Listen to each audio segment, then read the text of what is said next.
అందరికీ నమస్కారం అండి. నా పేరు ముత్యాలరావు. ఎల్&టీ కంపెనీని నమ్మి అందులో సబ్ కాంట్రాక్టర్‌గా పనిచేసి అక్షరాల 60 లక్షల రూపాయలని నష్టపోయినటువంటి వ్యక్తిని నేను. ఎలా నష్టపోయాననేది ఇంతకుముందు పెట్టిన వీడియోలో చూస్తే మీకే అర్థమవుతుంది. ఇంతకుముందు వీడియోలో చెప్పినట్టుగా డిప్యూటీ సీఎం పవన్ కళ్యాణ్ సార్‌ని కలవాలన్న ఉద్దేశంతో విజయవాడ దగ్గర మంగళగిరిలో ఉన్నటువంటి జనసేన పార్టీ కార్యాలయానికైతే ప్రస్తుతానికి నేను వచ్చానండి. ఈరోజు మంగళవారం 7వ తారీఖు. ప్రస్తుతానికైతే నేను జనసేన పార్టీ కార్యాలయం దగ్గర ఉన్నానండి. అయితే ఇక్కడికొచ్చి ఎవరిని కలిశాను, ఇక్కడ ఏమేమి చేశాను ఇవన్నీ కూడా మీకు వీడియోలో చూపిస్తానండి. అంతకంటే ముందు ఒక విషయాన్ని మీకు చెప్పాలనుకుంటున్నాను. అది చెప్పిన తర్వాత ఇవన్నీ కూడా మీకు చూపిస్తాను. అదేంటంటే ఈ భూమి మీద 84 లక్షల జీవరాశులు ఉన్నాయి అని మనకి వేదాల్లో చెప్పబడింది. అందులో 83,99,999 జీవరాశులకు లేనిది ఒక్క మనుషులకు మాత్రమే భగవంతుడు ఇచ్చినటువంటి ఒక గొప్ప వరం ఏమిటంటే బుద్ధి అంటే యుక్త విచక్షణ.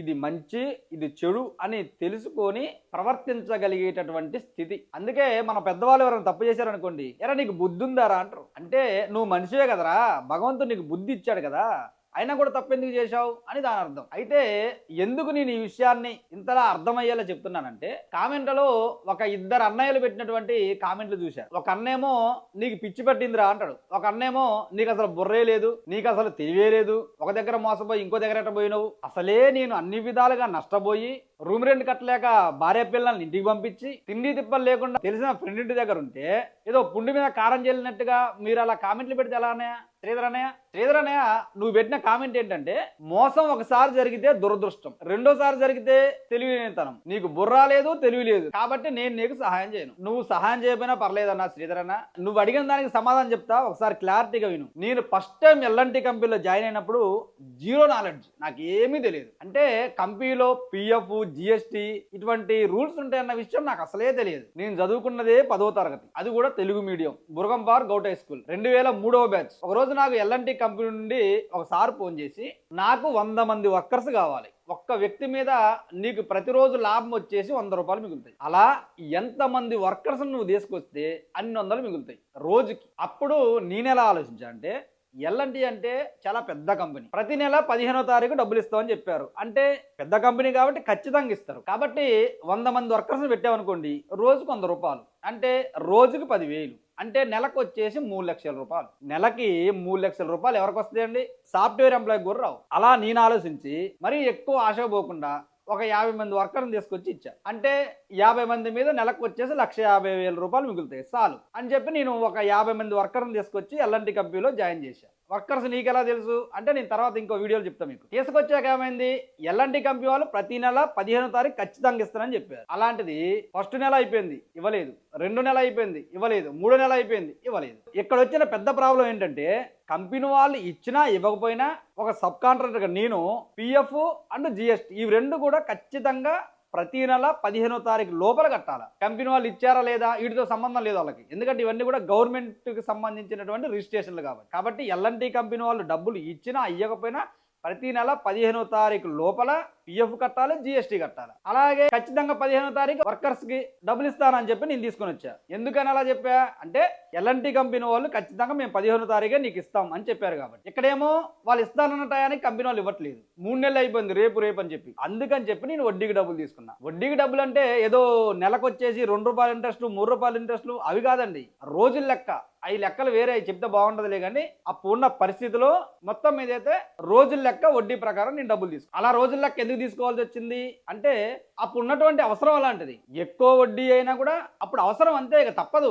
ఇప్పుడు మనకు తెలియని ఒక ఊరికి అడవి మార్గంలో రోడ్డు ప్రయాణం చేస్తున్నాం అనుకోండి, బాగా ఆకలి అవుతుంది, అరే ఒక్క హోటల్ కనబడితే బాగా ఆకలి అవుతుంది అనుకున్న సమయంలో మధ్యలో ఒక హోటల్ కనిపించింది, అమ్మయ్య దేవుడి దయలో హోటల్ దొరికిందని చెప్పి బాగా ఆకలికున్నాం కదా, అక్కడికి వెళ్ళి అక్కడ ఉన్నటువంటి మెనూ చూస్తే ఒక మీల్స్ వచ్చేసి 400 రూపాయలు అని రాసి పెట్టుంది. అక్కడ ఆ హోటల్ తప్పితే ఇంకో హోటల్ లేదు. ఇంకా మళ్ళీ ఇంకో హోటల్కి వెళ్ళాలంటే ఇంకో 200 కిలోమీటర్ల దూరం ఉందనుకో, జేబులో డబ్బులు ఉన్నాయి. అప్పుడు ఏం చేస్తామండి, ఆకలి బాగా అవుతుంది కాబట్టి, ఇంకా లేట్ చేస్తే శరీరంలో ఓపిక నశించిపోయింది కాబట్టి మీల్స్ ప్లేట్ 400 రూపాయలు అయినా సరే మనం తింటాం. ఎందుకంటే అప్పుడున్న అవసరం అలా, వేరే ఆప్షన్ లేదు. రేట్ ఎక్కువ కదా, ఇంత రేట్ నేను తిన్నాను చెప్తావా మనం? ఖచ్చితంగా తింటాం. నా పరిస్థితి కూడా అదే.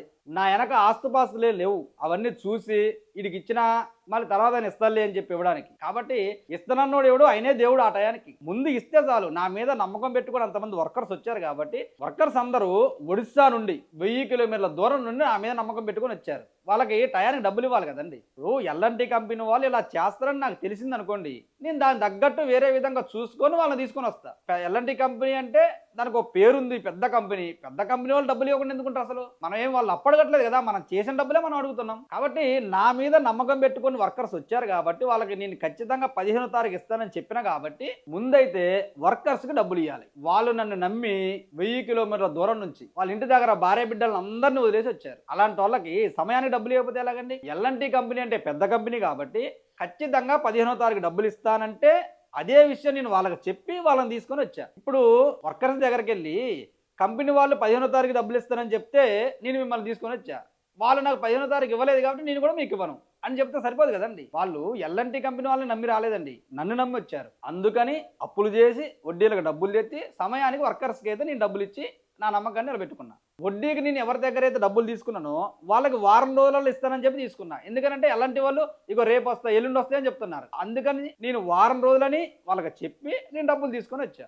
వారం రోజులు అనుకున్నది 3 నెలలు అయింది. అందువల్ల 3 నెలలకు తగ్గట్టు వడ్డీలు ఎక్కువైపోయినాయి. కాబట్టి ఎల్ఎన్టీ కంపెనీలో నాకు వచ్చిన లాభం ఏదైతే ఉందో అవి వడ్డీల రూపంలో మొత్తం పోయినాయి. కాబట్టి నేను ఫస్ట్ వర్క్ స్టార్ట్ చేసినటువంటి ప్రాజెక్ట్ ఏదైతే ఉందో సీతమ్మ సాగర్ ప్రాజెక్ట్, అందులో నేను డబ్బులు నష్టపోవడానికి ప్రధాన కారణం ఏంటంటే ఎల్ఎన్టీ కంపెనీ వాళ్ళు ప్రతి నెల 15వ తారీఖు ఇస్తానన్నటువంటి డబ్బులు సమయానికి ఇవ్వకపోవడం. అందుకని చెప్పి వీళ్ళు సమయానికి డబ్బులు ఇవ్వట్లేదన్న విషయం నాకు అర్థమైన తర్వాత ఇంకా ఎక్కువ లాస్ వస్తుందన్న ఉద్దేశంతో వర్కర్స్ అందరికి కూడా డబ్బులు ఇచ్చి వాళ్ళ ఇంటికి పంపించేసి వర్క్ ఏదో బంద్ చేశా. సీతమ్మ సాగర్లో వర్క్ మొత్తం బంద్ చేశా. అప్పుడు నేనేం ఆలోచించుకున్నా అంటే ఇక నుండి ఎక్కడైనా కంపెనీలలో వర్కర్స్తో పనిచేయాల్సి వస్తే ఖచ్చితంగా టయానికి డబ్బులు ఇస్తానని అగ్రిమెంట్ రాస్తేనే చేస్తా అని నేను ఫిక్స్ అయిపోయి ఎక్కడికి వెళ్ళలేదు. అప్పుడు ఆ సమయంలో మళ్ళీ ఎల్ఎన్టీ కంపెనీ P1 ప్రాజెక్ట్ నుండి నాకు ఫోన్ చేశారు. నీకు ఖచ్చితంగా ప్రతి నెల 15వ తారీఖు డబ్బులు ఇస్తాం, నాకు ఒక 500 మంది వర్కర్స్ కావాలి అని చెప్పారు. ఇక్కడ సీతమ్మ సాగర్లో ప్రాబ్లం ఏంటిది?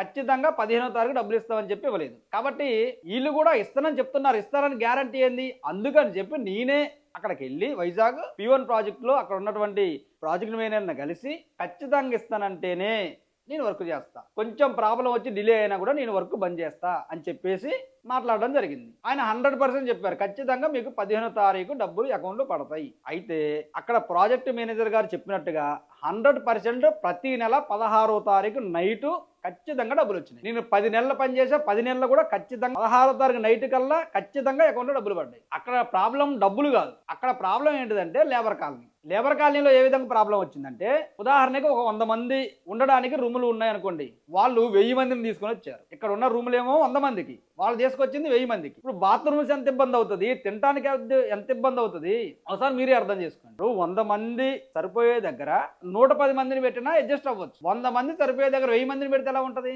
అక్కడ అలా చేశారనమాట వాళ్ళు. ఒక బాత్రూమ్ మెయింటైన్ చేసే వాళ్ళు లేడు, తినడానికి పోతే గంట సేపు లైన్లో నిలబడాలి, అన్నం తిన్న తర్వాత మంచినీళ్ళు తాగడానికి పోతే 1 గంట సేపు లైన్లో నిలబడి కొట్టుకోవాలా, నిలబడ్డం కాదు కొట్టుకొని తోసుకొని ఆ ట్యాబ్ దగ్గర పోయి పట్టుకోవాలి. అంత ఘోరమైన పరిస్థితి ఉంది. కాబట్టి మా వర్కర్స్ ఇక్కడ మేము ఎట్టి పరిస్థితుల్లో పనిచేయం, నువ్వు మాకు ఇచ్చినటువంటి 5,000 రూపాయలు అడ్వాన్స్ ఏవైతే ఉన్నాయో, మనిషికి 5,000 ఇచ్చారు కదా మీరు, అవి తర్వాత ఇంకేమైనా వచ్చి తీరుస్తాం, ఇక్కడైతే మేము పనిచేయం అని నాకు క్లారిటీగా చెప్పారు. నేను ఆల్రెడీ 500 మంది వర్కర్స్ తీసుకొస్తానని చెప్పి ఇక్కడ మాట ఇచ్చి అగ్రిమెంట్ చేసుకొని బయట 30 లక్షల రూపాయలు అప్పు చేసుకొని 20 లక్షలు చేసుకొని వర్కర్స్కే ఇచ్చా అడ్వాన్స్ రూపంలో. ఎందుకంటే వాళ్ళని తీసుకొద్దామన్న ఉద్దేశంతో. ఇప్పుడు వచ్చినటువంటి 20 మందిని కూడా ఇంటికి పంపించాను అనుకోండి, వీళ్ళు పోయి వాళ్ళకి చెప్తారు అక్కడ బాగలేదురా మీరు పోకుండా. వీళ్ళు ఎలాగో పని చేయలేదు, వచ్చే వాళ్ళు కూడా రారు. కాబట్టి అన్ని విధాలుగా నష్టపోతాను నేను. అప్పుడు ఆ విధంగా నేను ఆలోచించి నా సొంతంగా నేనే బయట ఒక 10 రూములు తీసుకొని అక్కడ నుంచి డ్యూటీకి వెళ్ళడానికి ఆటోలో ఒక 2 మాట్లాడి మొత్తం ప్రతి నెల 1,60,000 రూపాయలు నా సొంత డబ్బులు ఖర్చు పెట్టి అక్కడ మెయింటైన్ చేశా. అయితే ఇక్కడ అస్సలు లాభం లేకుండా నేనేం మెయింటైన్ చేయాల. ఒక 100 మంది మీద 3 లక్షలు మిగులుతానే కదా. ఇప్పుడు ఏమైతుంది, మొత్తం మీద ఖర్చులు ఒక 2 లక్షలు పోతే 1 లక్ష రూపాయలే మిగులుతున్నాయి. అంటే లాభంలోనే ఉన్నా, కాకపోతే తక్కువ లాభం. సరే ముందైతే మనం నష్టంలో లేవు కదా, లాభంలోనే ఉన్నాం కదా అన్న ఉద్దేశంతో అలా వర్క్ని కంటిన్యూ చేశా. కాబట్టి ఇక్కడ ఇప్పుడు ఏ విధంగా నష్టం వచ్చింది? ఫస్ట్ కంపెనీ సీతమ్మ సాగర్ ప్రాజెక్టులేనేమో టయానికి డబ్బులు ఇవ్వకపోవడం వల్ల రాసిపోయా. ఇక్కడేమో టయానికి డబ్బులు ఇస్తున్నారు కానీ రూమ్స్ ఇవ్వట్లేదు, ఇచ్చిన రూములేమో మనుషులు ఉండేవి కావు. అందుకని చెప్పి నేను సొంతంగా రూములు తీసుకొని రెంట్ కట్టా. కాబట్టి ఇక్కడ P1 ప్రాజెక్టులో నా సొంతంగా రూములు తీసుకొని నేనే రెంట్లు కట్టాను కాబట్టి ఆ విధంగా నష్టపోయా. కాబట్టి ఎక్కడికి లాస్ వస్తుంది, ఇక ఇలాగే మెయింటైన్ చేస్తూ పోతే ఇంకా లాస్ అవుతాం అన్న ఉద్దేశంతో అక్కడ కూడా వర్క్ బంద్ చేశాను. ఇప్పుడు ఏంటిది, సీతమ్మ సాగర్ ప్రాజెక్టులోనేమో టయానికి డబ్బులు రావట్లేదు, P1 ప్రాజెక్టులోనేమో టయానికి డబ్బులు ఇస్తున్నారు కానీ రూములు లేవు. కాబట్టి ఇప్పుడు నేను ఇంకో దగ్గర కంపెనీలో పని చేయాలంటే టయానికి డబ్బులు ఇచ్చేవాళ్ళు కావాలి, మంచి రూమ్స్ వర్కర్స్ ఉండే విధంగా అన్ని విధాలుగా అనుకూలంగా ఉన్న రూమ్స్ కావాలి అని నేను ఆలోచించుకున్న టైంలో మళ్ళీ P2 ప్రాజెక్ట్ నుండి ఫోన్ చేశారు. వాళ్ళు ఏం చెప్పారంటే, నువ్వు P1 ప్రాజెక్ట్లో రూములు కంచేలేవన్న ఉద్దేశంతో బంద్ చేసావు కదా, నీకు ఇక్కడ రూమ్స్ నీకు నచ్చిన రూమ్లు నువ్వే తీసుకో, వాటికి డబ్బులు మేము కడతాం, కంపెనీయే డబ్బులు కట్టింది, వర్కర్స్ని కూడా మా కంపెనీ బస్సు వచ్చి తీసుకుని వెళ్తుంది, కాబట్టి నీకు లాస్ ఉండదు, ఈ డీల్ నీకు నచ్చితే వర్కర్ని తీసుకురా అని చెప్పారు. అప్పుడు నేనేం ఆలోచించానంటే, మనకి టయానికి డబ్బులు కావాలండి, రూమ్ మెయింటెనెన్స్ కూడా వాళ్ళది అయి ఉండాలి, కాబట్టి ఈ విధంగా అయితే నాకు లాస్ ఉండదు అన్న ఉద్దేశంతో నేను మళ్ళీ ఒక 100 మంది వర్కర్లు తీసుకొచ్చి అందులో జాయిన్ చేసి. ఇక్కడ ప్రాబ్లం ఏంటిది, టయానికి డబ్బులు ఇచ్చారు, రూమ్లు ఇచ్చారు. ఇక్కడ ప్రాబ్లం ఏంటిదంటే, మన డ్యూటీకి వెళ్ళి పని చేస్తే నువ్వు అసలు డ్యూటీకే రాలేదంటున్నారు. అక్కడ తప్పుడు పంచింగ్ మిషన్లు పెట్టారండి, బయోమెట్రిక్ మిషన్లు పెట్టారు. అందులో వస్తే నువ్వు వచ్చినట్టు, లేకపోతే లేదు. కంపెనీ లోపలికి మనం పెద్ద ఫోన్లు పట్టుకొని వెళ్ళి ఒక ప్రూఫ్ లాగా ఒక వీడియో తీసి మేము వచ్చిన సార్ అని చూపెడదామంటే అందులోకి కెమెరా ఫోన్లు ఎలా ఉండవు అన్నమాట, అన్ని చిన్న ఫోన్లే, లోపలికి ఎలా ఉండదు, పెద్ద ఫోన్లు కెమెరా ఫోన్ లోపలికి ఎలా ఉండవు, ఆడ పెద్ద సెక్యూరిటీ ఉంటుంది. అందువల్ల మేము ప్రూఫ్ చూపించడానికి కూడా లేదు. ఇక ఆ విధంగా నెలకొచ్చేసి 10 లక్షల రూపాయలు లాస్ పోతున్నాం. ఈ సీతమ్మ సాగర్ లో P1 లో కంటే P2 లో మరీ ఘోరం అనమాట, అంటే లాస్ ఇంకా ఎక్కువైపోయింది. అప్పుడు నేనేం చేశానంటే నా వర్కర్స్ అందరినీ కూడా 100 మందిని తీసుకొని అక్కడే ఉన్నటువంటి పోలీస్ స్టేషన్కి వెళ్ళా, పోలీస్ స్టేషన్లో కంప్లైంట్ ఇచ్చా. వాళ్ళు కూడా పట్టించుకోలేదు, అది వేరే విషయం. మొత్తం మీద అయితే ఒక ప్రాజెక్ట్లో ఉన్నటువంటి సమస్య ఇంకో ప్రాజెక్ట్లో లేదు. శ్రీధర్ అనే ఈ ఒక్క విషయాన్ని నువ్వు బాగా గమనించి దయచేసి అర్థం చేసుకో. ఒక ప్రాజెక్ట్లో ఉన్నటువంటి సమస్య ఇంకో ప్రాజెక్ట్లో ఉంటే అప్పుడు నేను అదే సమస్యతో అక్కడికి వెళ్తే, ఒరే తెలివి తక్కువడా, ఇక్కడ వచ్చిన సమస్య అక్కడ కూడా వస్తుందని నీకు తెలుసు కదరా, అక్కడికి ఎందుకు వెళ్ళవు అని నువ్వంటే అందులో తప్పులేదు. కానీ ఇక్కడ వచ్చిన సమస్య అక్కడ రాలేదు, అక్కడ వేరే సమస్య వచ్చింది. అలాగే P1 ప్రాజెక్ట్లో వచ్చిన సమస్య P2లో లేదు, అక్కడ మళ్ళీ వేరే సమస్య వచ్చింది. ఇంకా నీకు తెలియని విషయం ఏంటంటే, జామ్నగర్ అని ఇంకో L&T ప్రాజెక్ట్ ఉంది, అక్కడ నుంచి నాకు ఫోన్ చేశారు. నీకు ఏ ప్రాబ్లం లేకుండా పర్ఫెక్ట్గా టయానికి డబ్బులు ఇచ్చి రూమ్స్ మంచిగా ఇచ్చి అన్ని విధాలుగా చూసుకునే బాధ్యత నాది, రమ్మని చెప్పి అక్కడ ప్రాజెక్ట్ మీద ఫోన్ చేశారు నాకు. అంటే అప్పుడు నేనేం ఆలోచించానంటే, L&T ప్రాజెక్ట్లో ఎక్కడికి వెళ్ళినా సరే ఖచ్చితంగా అయితే ఏదో ఒక ప్రాబ్లం అయితే ఉంటుంది, కాబట్టి ఎట్టి పరిస్థితుల్లో ఇంకెక్కడికి వెళ్ళొద్దు అని నేను డిసైడ్ అయ్యి మొత్తం మీద అయితే వర్క్ బంద్ చేసి వర్కర్స్ అందరూ ఇంటికి పంపించేసి ఇప్పుడు నాకు L&Tలో జరిగినటువంటి అన్యాయం మీద నేను ఫైట్ చేస్తున్నా. కాబట్టి శ్రీధర్ అన్నయ్య, మీ యొక్క సందేహానికి సమాధానం ఇచ్చానని నేను అనుకుంటున్నాను. అలాగే భగవంతుడు నీకు మంచి బుద్ధిని ప్రసాదించాలని మనస్ఫూర్తిగా కోరుకుంటున్నాను. ఒక్కటేనండి, ఎప్పుడైనా ఎవరైనా ఎక్కడైనా ఆపదలో ఉంటే మనం వెళ్ళి సహాయం చేయకపోయినా పర్లేదు, కానీ వాళ్ళకి అపకారం మాత్రం చేయకూడదు. ఎందుకనంటే వాళ్ళు ఆల్రెడీ ఆపదలోనే ఉన్నారు, మళ్ళీ నువ్వు వెళ్ళి వాళ్ళని కొత్తగా ఇబ్బంది పెట్టడం ఎందుకు? భగవంతుడు మనకు బుద్ధి అనేది ఇచ్చాడు కాబట్టి కుదిరితే సహాయం చేయాలి, లేదంటే కనీసం మనసులోనైనా భగవంతుడా వాళ్ళు చాలా ఆపదలో ఉన్నారు, నేనా వాళ్ళకి సహాయం చేసే స్థితిలో లేను, కాబట్టి స్వామి వాళ్ళని ఏదో రకంగా ఆపద నుండి గట్టెక్కించు అని మనసులోనైనా ప్రార్థన చేసుకో. అది నీ యొక్క గొప్ప వ్యక్తిత్వానికి నిదర్శనం. భగవంతుడు కూడా సంతోషిస్తాడు. అంతేగాని ఆపదలో ఉన్న వాళ్ళని నీ మాటలతో కావచ్చు, నీ చేతల్లో కావచ్చు, వాళ్ళని కొత్తగా ఇబ్బంది పెట్టే ప్రయత్నం మాత్రం చేయొద్దు. దయచేసి నేను వేడుకునేది అదే. అయితే ఇక్కడ ఒక విషయాన్ని మీతో పంచుకోవాలనుకుంటున్నాను అండి. అదేంటంటే ఆపద. ఈ ఆపదలు అనేవి మనిషి జీవితంలో ఖచ్చితంగా ఒక్కసారైనా రావాలండి, అది కూడా ఘోరాతి ఘోరమైన ఆపదలు రావాలి నాకులాగా. ఎందుకనంటే మనకి ఆపద వచ్చినప్పుడే తెలుస్తుందండి మన వాళ్ళు ఎవరు, పరాయి వాళ్ళు ఎవరు. మనం బాధపడతా ఉంటే వీడికి మంచి పని అయిందిరా అని చెప్పి మన బాధను చూసి ఆనందపడేవారు ఎవరు, మనం బాధపడుతూ ఉంటే మన కోసం నిలబడి మన పక్కనే ఉంటూ మన బాధల్ని పంచుకునే వాళ్ళు ఎవరు. ఇవన్నీ కూడా మనకి చాలా పెద్ద ఆపద వచ్చినప్పుడు మాత్రమే అర్థమవుతుందండి. ఇంకొకటి, ఆపద ఎప్పుడూ మంచిదే. ఎందుకనంటే మనలో ఉన్నటువంటి శక్తి సామర్థ్యాలని, మన యొక్క తెలివిని అన్నీ బయటికి తీయగలిగేటువంటి శక్తి ఒక ఆపదగా ఉంటుందండి. అందుకే ఈరోజు నేను పొద్దున్నే విజయవాడ వచ్చిన తర్వాత కనకదుర్గమ్మ తల్లి గుడికి వెళ్ళానండి. వెళ్ళిన తర్వాత అక్కడ అమ్మవారి దగ్గర మొక్కుంది ఒకటే, అమ్మ నాకు ఆపదలైతే ఇచ్చావు, కానీ ఈ ఆపదల్ని తట్టుకోగలిగే శక్తి సామర్థ్యాలని, ఈ ఆపదల నుండి బయటపడడానికి కావాల్సినటువంటి జ్ఞానాన్ని, ఇవన్నిటి కూడా నాకు ప్రసాదించి తల్లి అని మొక్కున్నా. అంతే తప్ప నాకు ఆపదలు అసలు ఉండొద్దని మొక్కులే. నాకైతే ఒక్క విషయం బాగా అర్థమైందండి, ఆపదలు వచ్చినప్పుడు మనం చేయాల్సిన మొట్టమొదటి పని ఏమిటి అంటే ధైర్యంగా ఉండడం. ఎలా జరిగేది అలా జరిగిద్ది, ముందైతే ధైర్యంగా ఉండాలండి. అందుకే మన పెద్దలు ఒక మాట చెప్పారు, ధైర్యే సాహసే లక్ష్మి అన్నారు. ఆపదలు వచ్చినప్పుడు మొట్టమొదట నువ్వు ధైర్యంగా ఉంటే దేన్నైనా సాధించవచ్చు. ఆపదలందు ధైర్యగుణం అంచిత సంపదలందు తాల్మయున్ భూపసభాంతరాలమున పుష్కల వాక్చతురత్వము ఆజి బాహాపటి శక్తియున్ యశమనందు అనురక్తియు విద్యయందు వాంఛా పరివృద్ధియున్ ప్రకృతి సిద్ధ గుణంబులు సజ్జనాలికిన్ అంటారు భర్తృహరి. ఆపదలు వచ్చినప్పుడు ధైర్యంగా ఉండడం అనేది గొప్ప వాళ్ళకు ఉండేటటువంటి లక్షణం అయ్యా అంటాడు మహానుభావుడు భర్తృహరి. రామాయణంలో స్వామి హనుమ ఆంజనేయ స్వామి కూడా ఒక దగ్గర ఒక మాట చెప్తారు. అనిర్వేదం శ్రియోమూలం అనిర్వేదం పరం సుఖం అనిర్వేదోహి సతతం సర్వార్ధేషు ప్రవర్తక అంటారు. అనిర్వేదం శ్రియోమూలం. ఆపదలు వచ్చినప్పుడు నిర్వేదం లేకుండా ఎవరు ఉంటారో. నిర్వేదం అంటే ఇక నా వల్ల కాదు, నేనేం చేయలేనని చెప్పి చతికిలబడిపోవడం. ఆపద వచ్చినప్పుడు ఇది నా వల్ల కాదు, నేనేం చేయలేను అని చెప్పి ఎవరైతే చతికిలబడిపోతాడో అటువంటి వాడు జీవితంలో ఏదీ సాధించలేడు. ఆపదలు వచ్చినప్పుడు ఎవరైతే ధైర్యంగా ఉంటాడో వాడు జీవితంలో వాడు అనుకున్న దాన్ని ఖచ్చితంగా సాధించగలడు, తర్వాత సుఖాలను కూడా పొందగలడు. అందుకే ధైర్యే సాహసే లక్ష్మి.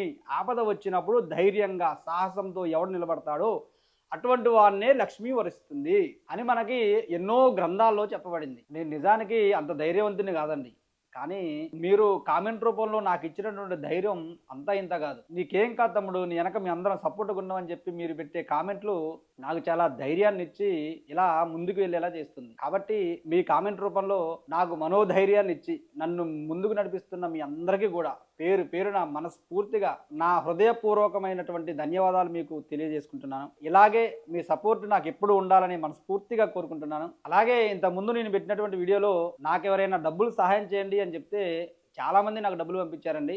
మీ ఫోన్ నెంబర్లు, మీరు ఎంత డబ్బులు పంపించారు అన్నీ కూడా నా డైరీలో రాసుకున్నాను. నేను మీకు పరిచయం లేకపోయినా, నేనెవరో మీకు తెలియకపోయినా వీడు ఖచ్చితంగా డబ్బులు ఇస్తాడు అని నన్ను నమ్మి నాకు డబ్బులు సహాయం చేసినటువంటి మీ అందరికీ కూడా మనస్ఫూర్తిగా శిరస్సు వంచి నమస్కారం చేస్తున్నానండి. ఎందుకనంటే ఒక వ్యక్తిని నమ్మి డబ్బులు ఇవ్వడం అనేది చాలా గొప్ప విషయం. పైగా వీడు ఆల్రెడీ అప్పుల్లో ఉన్నాడని మీకు తెలుసు, అయినా కూడా మళ్ళీ పంపించారంటే అది నా మీద మీకున్నటువంటి నమ్మకానికి నిదర్శనం. కాబట్టి మీ అందరికీ కూడా మరొక్కసారి మనస్ఫూర్తిగా ధన్యవాదాలు తెలియజేసుకుంటున్నాను. నాకు ఇప్పటి వరకు వచ్చినటువంటి డబ్బులు మొత్తం 22,420 రూపాయలండి. అందులో కొంతమంది 10 రూపాయలు కూడా పంపించారు. అయినా పర్లేదు, ఎందుకంటే మీకు నాకు ఇవ్వాలని అనిపించింది, అదే చాలా సంతోషం. మీరు పంపించింది 10 రూపాయలు అయినా అవి నా మీద మీకున్నటువంటి ప్రేమకు నిదర్శనం. కాబట్టి మీకు కూడా మనస్ఫూర్తిగా ధన్యవాదాలు తెలియజేసుకుంటున్నాను. అయితే నాకు పంపించిన వాళ్ళందరిలో ఒక ఇద్దరు మాత్రం, ఒకళ్ళేమో 2,000 పంపించారు, ఒక అన్నయ్య ఏమో 10,000 రూపాయలు పంపించారండి. మిగతా వాళ్ళు కూడా ఎవరెంత ఇచ్చారనేది ఇంకో వీడియోలో అందరి పేర్లు కూడా చదివి మీకు వినిపిస్తాను. ప్రస్తుతానికి వీళ్ళిద్దరి గురించే ప్రత్యేకంగా ఎందుకు చెప్తున్నా అంటే, నేను తెలియకపోయినా నాకు డబ్బులు పంపించి వాళ్ళు కింద ఒక కామెంట్ రాశారండి వాట్సాప్లో. వాళ్ళు రాసినటువంటి కామెంట్ ఏంటంటే, అన్నయ్య ఇది చాలా స్మాల్ అమౌంట్, ఇంతకంటే నీకు ఎక్కువ ఇవ్వలేకపోతున్నా అన్నయ్య అని కామెంట్ రాసి పంపించారు. నాకు నిజంగా ఆ కామెంట్ చదివితే కళ్ళంబడి నీళ్ళు వచ్చినాయండి. ఎందుకనంటే మీరు నాకు డబ్బులు ఇవ్వడమే ఎక్కువ, ఇచ్చింది కాక తక్కువ ఇచ్చారని బాధపడ్డాం. మీరెవరో కూడా నాకు తెలియదు, నేను ఇంతకుముందు మీకు పరిచయం లేదు. అలాంటిది నా దగ్గర డబ్బులు లేవనయా, ఇంతకంటే ఎక్కువ సహాయం చేయలేకపోతున్నానని మీరు బాధపడడం అనేది మీ యొక్క గొప్ప వ్యక్తిత్వానికి, మీ యొక్క సంస్కారానికి నిదర్శనం. అన్నయ్య నిజంగా లవ్ యూ. మీకు నేను ఎలా కృతజ్ఞతలు తెలియజేయాలో కూడా నాకు అర్థం కావట్లేదు. మీ యొక్క వ్యక్తిత్వం, మీ యొక్క సంస్కారం ఎప్పుడు అలాగే ఉండాలి మనస్ఫూర్తిగా నేను భగవంతుని కోరుకుంటున్నాను. తప్పకుండా త్వరలోనే వచ్చి మీ అందరికీ కూడా కలుస్తా. మీ డబ్బులు ఖచ్చితంగా మీకు ఇచ్చే బాధ్యత నాది. దయచేసి ఎట్టి పరిస్థితిలో మీరు నా మీద పెట్టుకున్నటువంటి నమ్మకాన్ని అయితే కోల్పోకండి. మీ నమ్మకాన్ని అలాగే నిలబెట్టేటటువంటి బాధ్యత నాది. మీ అందరికీ కూడా మనస్ఫూర్తిగా ఇంకొకసారి ధన్యవాదాలు తెలియజేసుకుంటున్నాను.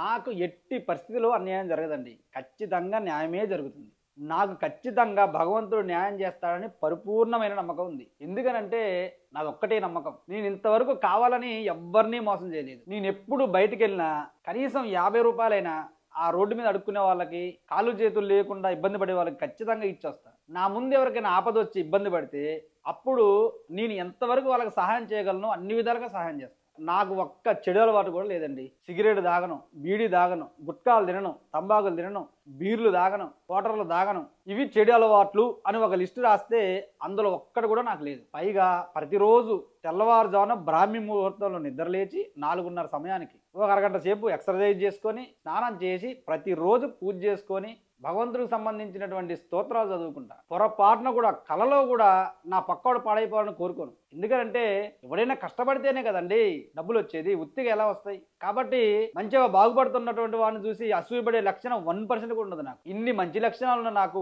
భగవంతుడు ఎందుకు అపకారం చేస్తాడండి? ఖచ్చితంగా చేయడు. ఒకవేళ నాకు కనుక అన్యాయం జరిగి నేను పాడైపోతే అసలు భగవంతుడు లేనట్టు లెక్క. ఎవరికైనా ఒక కంపెనీలో జాబ్ ఇవ్వాలంటే ఇగో ఇంత చదువుకొని ఉండాలి, ఇగో ఈ అర్హతలు ఉండాలని రెజ్యూమ్ రాసిస్తాం. అలా భగవంతుడు నన్ను రక్షించడానికి కావాల్సిన ప్రతి ఒక్క అర్హత నాకుంది. కాబట్టి ఎట్టి పరిస్థితుల్లో నాకు అన్యాయం జరగదు. నిజానికి నా లెక్క ప్రకారం నాకు ఇప్పుడు ఆపద వచ్చిందంటే నిజానికి ఆపద రాలేదండి, భగవంతుడే కావాలని నాకు ఆపద రప్పించాడు. ఎందుకనంటే నిజాయితీగా ధర్మంగా బతికేవాడికి భగవంతుడు కావాలని ఒక్కొక్కసారి పరీక్షలు పెడతాడు. ఎందుకనంటే అన్ని పరిస్థితులు అనుకూలంగా ఉన్నాయి అనుకోండి, మనం ఏం చేసినా కలిసి వస్తుంది అనుకోండి, అంతా దేవుడిదేయండి, దేవుడు ఉన్నాడు కాబట్టి నేను పొద్దున్న లేస్తే ముక్త కాబట్టి అన్నీ నాకు కలిసి వస్తాయి అని చెప్తాం. అదే ఒక్కసారి మనకి పరిస్థితులు ప్రతికూలంగా మారి ఇబ్బందులు వచ్చాయనుకోండి, దేవుడు లేడు ఎవడు లేడు, ఇంత నిజాయితీగా ఉన్నా నాకు ఇబ్బందులు వస్తాయి అని చెప్పి దేవుడి మీద నిందలేసి వదిలిపెడతాం, దేవుడిని తిట్టడం మొదలు పెడతాం. కాబట్టి ప్రతికూల పరిస్థితులు ఏర్పడ్డప్పుడు కూడా, వీడికి ఆపదలు వచ్చినప్పుడు కూడా నిజాయితీగా ఉంటున్నాడా అని పరీక్ష చేస్తున్నాడేమోనని నాకు అర్థమవుతుంది. ఎందుకనంటే ఒక చిన్న ఉదాహరణ చెప్తానండి. నేను చదువుకున్నదే 10వ తరగతి. నా దగ్గర ఇప్పటి వరకు ఈ 3 ప్రాజెక్టులో కలిపి పనిచేసిన వర్కర్స్ మొత్తం 412 మంది. ఈ కంపెనీ వాళ్ళు కరెక్ట్గా నాకు డబ్బులు ఇస్తే, అంటే నన్ను ఏ ఇబ్బంది పెట్టకుండా కరెక్ట్గా ప్రతి నెల 15వ తారీఖు ఎంతమంది పనిచేస్తే అన్ని డబ్బులు ఇచ్చారనుకోండి, ఉదాహరణకు 100 మంది పనిచేస్తే 3 లక్షల రూపాయలు మిగులుతాయి నెలకు వచ్చేసి. అదే 400 మంది పనిచేస్తే 12 లక్షల రూపాయలు మిగులుతాయి. 2 లక్షల రూపాయలు నేను ఏ విధంగా ఖర్చు పెట్టుకున్నా 10 లక్షల రూపాయలు అయితే ఖచ్చితంగా మిగులుతాయి. 10వ తరగతి చదువుకున్నాడు నెలకు 10 లక్షల రూపాయలు సంపాదించడం అంటే మామూలు విషయమేనండి?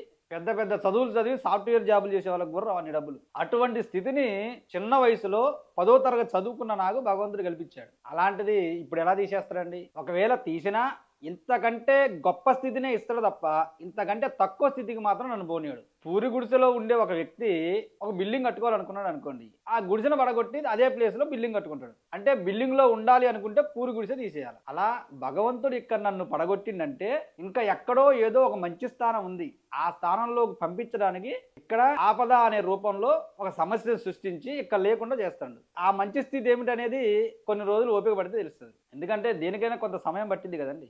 ఇది నా జీవితంలో 100% జరిగిద్దండి. నాకైతే పరిపూర్ణమైన నమ్మకం ఉంది. నిజంగా మీకు ఎవరికైనా డౌట్ ఉంటే ఈ రోజు జనవరి 7వ తారీఖు ఖచ్చితంగా ఇన్ని రోజులు అని నేను చెప్పను కనండి, త్వరలోనే ఖచ్చితంగా మీకు ఒక మంచి శుభవార్త చెప్పి, నువ్వు చెప్పింది కరెక్టేనా తమ్ముడు, నిజాయితీగా బతికే వాడికి భగవంతుడు అన్యాయం చేయడు అనే మాట మీ కామెంట్ల రూపంలో నేను చూడాలనేది నా కోరిక. కొద్ది రోజులు ఓపిక పట్టండి. సరే, ప్రస్తుతానికైతే నేను మంగళగిరిలో జనసేన పార్టీ కార్యాలయం దగ్గర ఉన్నా అండి. ఇక్కడ నేను పొద్దున్నే 9 గంటలకు రావడం జరిగింది. ఇక్కడికి నాలాంటి వాళ్ళు చాలా మంది కూడా సమస్యలతో వచ్చారు. ఇక్కడ ప్రాసెస్ ఏంటంటే, మనం రావంగానే ఇక్కడ రాసుకునే వాళ్ళు ఒకళ్ళు ఉంటారు, వాళ్ళ దగ్గరికి వెళ్ళి ముందు మన పేరు చెప్పాలి. పేరు చెప్తే అక్కడ రాసుకుంటారు. రాసుకున్న తర్వాత సీరియల్ ప్రకారం అక్కడ ఉన్నటువంటి వాళ్ళు మనల్ని పిలుస్తారు అనమాట. సీరియల్ ప్రకారం పిలిచినప్పుడు వెళ్తే వాళ్ళు ఏ సమస్యతో వచ్చారో ఆ సమస్యకు సంబంధించి ఒక పేపర్ మీద రాసుకొని, ఆ పేపర్ పట్టుకొని దానికి సంబంధించినటువంటి ప్రూఫ్లు కానీ డాక్యుమెంట్స్ కానీ ఏమైనా ఉంటే అవన్నీ కూడా అటాచ్ చేసి పట్టుకొని ఇక్కడ కనిపిస్తున్నటువంటి ఈ కంటైనర్ లోపలికి వెళ్ళాలండి. ఇక్కడ ఒక 2 అధికారులు ఉంటారు లోపల. వాళ్ళు మనం చెప్పినటువంటి సమస్యని పూర్తిగా వింటారు అనమాట. చాలా ఓపికతో వింటారు, చాలా మంచి వ్యక్తులు ఉన్నారు. జీవితంలో ఎప్పుడైనా సరేనండి, మన సమస్యను తీర్చారా తీరలేదా ఆ విషయం పక్కన పెడితే మనం చెప్పిన విషయాన్ని వినే వాళ్ళు ఒకరు ఉండాలి. నాకు ఇక్కడ బాగా నచ్చిన విషయం ఏంటంటే, మనం చెప్పిన విషయాన్ని పూర్తిగా ఇక్కడ ఉన్నటువంటి సార్లు విన్నారు. దాంతోపాటు మన దగ్గర ఉన్న వీడియోలు కూడా చూపించా. నా కంపెనీలో జరిగినటువంటి నష్టం మొత్తం కూడా వాళ్ళకి వీడియో రూపంలో చూపించాను. పేపర్లో ఆల్రెడీ రాసుకొచ్చాను కాబట్టి అది కూడా చూశారు. అదంతా కూడా వాళ్ళు చదివారు. అయితే ఇక్కడ ప్రాసెస్ ఏంటంటే, ఇక్కడ సార్కి మనం చెప్పిన తర్వాత వాళ్ళు విన్న తర్వాత ఏం చేస్తారంటే, దీని పక్కనే ఇగో ఇక్కడ చూడండి, దీని పక్కనే ఇక్కడ ఉన్నటువంటి మీటింగ్ హాల్ ఏదైతే ఉందో ఇక్కడ కొంతమంది ఎమ్మెల్యేలు ప్రతిరోజు వస్తారంట. ఇక్కడ మన సమస్యను పరిష్కరించగలిగేటటువంటి పరిస్థితి ఉంటే గనక ఖచ్చితంగా ఇక్కడే పరిష్కరించే ప్రయత్నం చేస్తారు. ఇక్కడ చూడండి, మన సమస్య వాళ్ళకి చెప్తా అంటే వాళ్ళు వింటున్నారు. దాంతోపాటు వాళ్ళు వింటున్నారా లేదా అనేసి వీడియో కూడా తీస్తున్నారు. అంటే ఈ సమస్య ఒకవేళ పరిష్కారం అవ్వకపోతే ఆ వీడియోని పవన్ కళ్యాణ్ గారు చూస్తారంట. తర్వాత వారి మీద చర్యలు తీసుకునే అవకాశం ఉంటుంది. కాబట్టి ఇది నాకైతే చాలా మంచి ఆలోచన అని నాకు అనిపించింది. అయితే నా సమస్య గురించి వచ్చేసరికి నేను ఇక్కడ కంటైనర్లో సార్కి చెప్పానండి. చెప్పిన తర్వాత మీది చాలా పెద్ద సమస్య కాబట్టి, ఇది కంపెనీకి సంబంధించిన సమస్య కాబట్టి ఖచ్చితంగా ఇది మేము సీఎం గారి ఆఫీస్కి పంపిస్తామండి.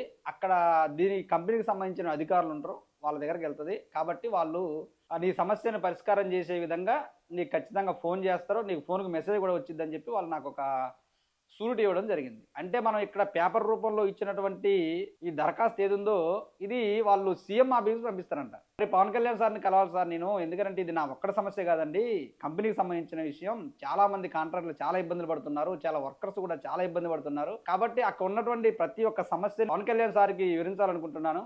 కాబట్టి ఖచ్చితంగా ఇది సార్ని కలవాలండి అని నేను చెప్పాను. అయితే పవన్ కళ్యాణ్ సార్ని కల్పించడం అనేది మా చేతిలో ఉండదండి, సీఎం ఆఫీస్కి పంపించడం వరకే మా చేతిలో ఉండే పని. కాబట్టి మా పని మేము చేస్తామని చెప్పి వాళ్ళు చెప్పడం జరిగింది. కాబట్టి నా వ్యక్తిగత ఉద్దేశం ఏమిటంటే, సరే ముందైతే మనం ఇక్కడ ఉన్నటువంటి ఒక ప్రొవిజన్ గౌరవించాలి కాబట్టి ఆ విధంగా మనం ఫాలో అవ్వాలి. కాబట్టి ఆ విధంగా నేనైతే వాళ్ళకి ఒక అప్లికేషన్ అయితే ఇవ్వడం జరిగింది. నాకు సంబంధించినటువంటి ప్రాబ్లం మొత్తం కూడా రాసి వాళ్ళకి ఇవ్వడం జరిగింది. పవన్ కళ్యాణ్ సార్ని ఎలాగో కలవాలనుకుంటున్నాను కాబట్టి దానికి వేరే ప్రాసెస్ కూడా నేను స్టార్ట్ చేశాను ఆల్రెడీ. ఇంతకుముందు వీడియోలో మీకు చెప్పినట్టుగా నేను వేరే రకంగా పవన్ కళ్యాణ్ సార్ని కలిసే విధంగా ఒక ప్రాసెస్ అయితే స్టార్ట్ చేశాను. అది మీకు తర్వాత నెక్స్ట్ వీడియోలో పవన్ కళ్యాణ్ సార్ని కలిసిన తర్వాత అవన్నీ కూడా ఎలా చేశాను అన్నది మీకు చెప్తాను. ప్రస్తుతానికైతే నేను ఇక్కడ వీళ్ళకి ఒక లెటర్ ఇచ్చాను, అర్జీ, దాంట్లో నేను ఏం రాశాననే విషయాన్ని మీకు వినిపించే ప్రయత్నం చేస్తాను. ఒకసారి వినండి మీరు కూడా. ఎందుకనంటే మనం ఒక సమస్యని రాసిస్తే ఆ చదివే వాళ్ళు ఉంటారు కదండి, ఆ చదివే విధానం కూడా వాళ్ళకి రావాలా. ఎందుకంటే కామాలు ఉంటాయి, ఫుల్ స్టాప్లు ఉంటాయి. ఒక్కొక్క దగ్గర ఆగితే ప్రతి పదానికి అర్థం ఉంటుంది. మనం ఏ బాధతో వాళ్ళకి చెప్పామో నోటితో చెప్పినట్టుగా ఆ పదాలు చదివినప్పుడు అర్థం కాదండి. అంటే ఎవరైతే చదువుతున్నారో ఆ చదివే వ్యక్తికి మనం నిజంగా ఇక్కడ ఉండి మాట్లాడుతున్నట్టుగా, అతను ముందల మనం నిలబడి మాట్లాడుతూ చెప్తున్నట్టుగా ఉండాలి. అంటే చదివే విధానం అంత కరెక్ట్గా రావాలా. లేదనుకోండి మనం రాసిందంతా వేస్ట్ అయిపోయింది ఇప్పుడు. కాబట్టి నేను ఏ విధంగా రాశాననేది మీకు ఒకసారి వినిపించే ప్రయత్నం చేస్తాను, ఒకసారి వినండి. శ్రీయుత గౌరవనీయులైన ఆంధ్రప్రదేశ్ రాష్ట్ర ఉప ముఖ్యమంత్రి కొణిదెల పవన్ కళ్యాణ్ గారికి నమస్కరించి వ్రాయినది ఏమనగా, అయ్యా నా పేరు పొడుదూరు ముత్యాలరావు సన్నాబ్ బాబు, బట్టేల గుంపు గ్రామం, భద్రాద్రి కొత్తగూడెం జిల్లా, తెలంగాణ. నేను ఎల్ఎన్టీ అనే కంపెనీలో గత 3 సంవత్సరాల నుండి సబ్ కాంట్రాక్టర్గా పనిచేస్తున్నాను. ఈ 3 సంవత్సరాల్లో మొత్తం 3 ప్రాజెక్టుల్లో పనిచేశాను. మొదటి ప్రాజెక్టు పేరు సీతమ్మ సాగర్, అది తెలంగాణలో ఉంది. రెండో ప్రాజెక్టు పేరు P1, మూడో ప్రాజెక్టు పేరు P2. ఇవి ఆంధ్రప్రదేశ్ రాష్ట్రంలో అనకాపల్లి జిల్లా రాంబిల్లో ఉన్నవి. అయితే ముఖ్యంగా నేను ఇక్కడ రాంబిల్లోని ఎల్ఎన్టీ కంపెనీకి సంబంధించిన P1, P2 అనే ప్రాజెక్టులో 100 మంది వర్కర్స్తో పనిచేసి వాళ్ళు పెట్టిన ఇబ్బందుల వలన నేను 60 లక్షల రూపాయలు నష్టపోయాను. అందుకని నా వర్కర్స్ 100 మందిని తీసుకొని విత్ ప్రూఫ్తో రాంబిల్లి పోలీస్ స్టేషన్కి వెళ్ళి అక్కడ సీఏ గారికి కంప్లైంట్ చేశాను. కానీ అక్కడ సీఏ గారు నాకు న్యాయం చేయకపోగా నన్ను పిచ్చివాడిని చేసి ఎల్ఎన్టీ కంపెనీ వారికే సపోర్టుగా మాట్లాడారు. నాకేం చేయాలో అర్థం కాక అప్పుల బాధతో నేను చనిపోవడానికి సిద్ధపడ్డాను. కానీ నాకు 2 పిల్లలు ఉన్నారు. అందుకని ఆలోచించి చివరి ప్రయత్నంగా మీరు ధర్మానికి కట్టుబడి ఉండే మహానుభావులు కాబట్టి మీరు నాకు న్యాయం చేస్తారనే అపారమైన నమ్మకంతో మనసా వాచ కర్మణ మిమ్మల్ని నమ్మి ఇప్పుడు మీ దగ్గరికి వచ్చాను. మీకు కలవడానికి 2 నెలల నుండి నేను ప్రయత్నం చేస్తున్నాను. ఇది నా ఒక్కరి సమస్య కాదు, ఎల్ఎన్టీ కంపెనీలో పనిచేస్తున్న ప్రతి ఒక్క సబ్ కాంట్రాక్టర్ మరియు వర్కర్ల సమస్య. కాబట్టి మీరు పెద్ద మనసు చేసుకొని దీని గురించి ఆలోచించి అర్థం చేసుకొని మా సమస్యలను పరిష్కరించాలని మనసా వాచ కర్మణ మిమ్మల్ని నేను వేడుకుంటున్నాను. మీరు ఈ నా సమస్యను పరిష్కరిస్తే మీరు నాకు పునర్జన్మని ఇచ్చిన వారు అవుతారు. దయచేసి అర్థం చేసుకోగలరని మనవి అని చెప్పి ఫస్ట్ పేపర్లో రాశానండి. ఎందుకంటే మొత్తం ప్రాబ్లం అర్థం కావాలి కాబట్టి. నెక్స్ట్ పేపర్లలో మిగతా ఇవన్నీ ఏంటిదంటే P1 ప్రాజెక్టులో ఏ విధంగా నష్టపోయాను, P2 ప్రాజెక్టులో ఏ విధంగా నష్టపోయాను, ఎక్కడెక్కడ ఎన్ని డబ్బులు నష్టపోయాను, ఇవన్నీ కూడా ఇంతకుముందు మీకు వీడియోలో ఏవైతే చెప్పానో అవన్నీ కూడా ఇందులో రాశాను అనమాట. సో ఇవన్నీ చదవడానికి చాలా టైం పట్టింది కాబట్టి ప్రస్తుతానికి అయితే ఈ విధంగా రాసి అక్కడ ఆఫీసులో ఉన్నటువంటి వాళ్ళకి ఇవ్వడం జరిగింది. వీళ్ళు సీఎం ఆఫీస్కి పంపిస్తానని చెప్పారు. ఎవరైనా నాకు సహాయం చేయాలనుకుంటే, నన్ను పవన్ కళ్యాణ్ సార్కి కల్పించాలనుకుంటే మీరు కామెంట్లో మీ యొక్క ఫోన్ నెంబర్ రాయండి, నేనే మీకు ఫోన్ చేస్తాను. ఎందుకంటే నా ఫోను మా ఆవిడకి ఇచ్చి పంపించాను ఇంటికి. కాబట్టి ప్రస్తుతానికైతే నా దగ్గర మాట్లాడడానికి అయితే ఫోన్ లేదు. నేను ఎవరికైనా ఫోన్ చేయాలంటే వేరే వాళ్ళ ఫోన్ తీసుకొని చేస్తున్నాను అన్నమాట. కాబట్టి దయచేసి ఎవరైనా నన్ను పవన్ కళ్యాణ్ సార్ని కల్పించాలనుకుంటే కామెంట్లో మీ యొక్క ఫోన్ నెంబర్ని రాయండి, నేనే మీకు ఫోన్ చేస్తాను. నేను ఏదైతే మీకు చెప్పానో డబ్బులు ఇస్తానని ఖచ్చితంగా మీకు మాత్రం ఎట్టి పరిస్థితుల్లో డబ్బులు ఇస్తాను. సో నెక్స్ట్ వీడియోలో ఈ మధ్యలో జరిగినటువంటి ప్రాసెస్ మొత్తం ఇప్పుడైతే నేను ఇక్కడ ఆఫీస్లో ఇచ్చాను కాబట్టి ఈ ప్రాసెస్ ఎంతవరకు పోయింది, తర్వాత నేను పర్సనల్గా నేను చేస్తున్నటువంటి ప్రయత్నాలు ఎంతవరకు అయినాయి, చివరిగా పవన్ కళ్యాణ్ సార్ని కలిశానా లేదా, ఇవన్నీ కూడా నెక్స్ట్ వీడియోలో మీకు తెలియజేసే ప్రయత్నం చేస్తాను. దయచేసి ఇంకా ఎవరైనా సహాయం చేయాలనుకుంటే చేయండి. నా మీద మనస్ఫూర్తిగా నమ్మకం ఉంటేనే చేయండి. లేకపోతే మాత్రం ఎట్టి పరిస్థితుల్లో ఒక్క రూపాయి కూడా పంపించొద్దు. నన్ను ఈ ఒక్కసారి నమ్మండి. తర్వాత నేనేమిటి, నా క్యారెక్టర్ ఏంటనేది కూడా మీకు త్వరలోనే అర్థమవుద్ది. ఒకవేళ ఎవరైనా డబ్బులు పంపించాలనుకుంటే ఇక్కడ స్క్రీన్ మీద కనిపిస్తున్నటువంటి ఫోన్పే నెంబర్కి డబ్బులు పంపించి, అలాగే ఇక్కడ ఉన్నటువంటి వాట్సాప్ నెంబర్కి మీరు పంపించినటువంటి అమౌంట్ స్క్రీన్ షాట్, ఫోటో, మీ యొక్క ఫోన్ నెంబర్ 2 కూడా పంపించండి. ఎందుకంటే నేను మీకు మళ్ళీ ఇచ్చేటప్పుడు మీ ఊరు వచ్చిస్తానని చెప్పాను కాబట్టి మీ అడ్రస్ తెలుసుకోవడానికి. Thank you so much. ధన్యవాదాలు.